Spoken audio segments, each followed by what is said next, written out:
Hello বন্ধুরা, আজকে share করতে যাচ্ছি তোমাদের সঙ্গে ছোট্ট করে একটা রান্নার ভিডিও। তো চলো তার জন্য রান্নার কাছে চলে যাই। ডিমের ঝোলের জন্য এখানে আমি প্রথমে ভেজে রেখেছি আলু আর ডিম। তারপরে কড়াইয়ে তেল দিয়ে একটা তেজপাতা ফোড়ন দিয়ে দিলাম পেঁয়াজ আর টমেটোটা ভালো করে সিদ্ধ হওয়ার জন্য একটু ভেজে নেবো নাড়াচাড়া করে। তারপর এখানে দেখো আগে থেকে আমি আদা জিরে আর রসুন বাটা করে রেখেছিলাম, তো সেটা এখন দিয়ে দিচ্ছি।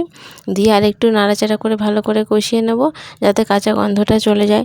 তারপর দিয়ে দিলাম লঙ্কার গুঁড়ো, হলুদের গুঁড়ো আর ধনের গুঁড়ো দিয়ে ভালো করে মশলাটাকে কষিয়ে নেব। আর একটু ভাজা ভাজা হয়ে গেলে তারপর দিয়ে দেবো আরেকটু জল, সামান্য জল দিয়ে আরেকটুখানি কষিয়ে নিচ্ছি।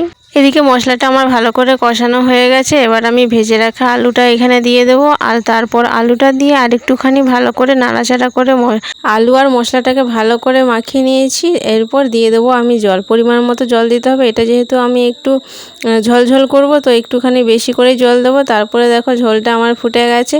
তার মধ্যে দিয়ে দেবো ভেজে রাখা ডিমগুলো দিয়ে আরেকটুখানি ফুটিয়ে নিয়ে তারপরে আমি এখানে দিয়ে দিচ্ছি সানরাইজের গরম মশলা।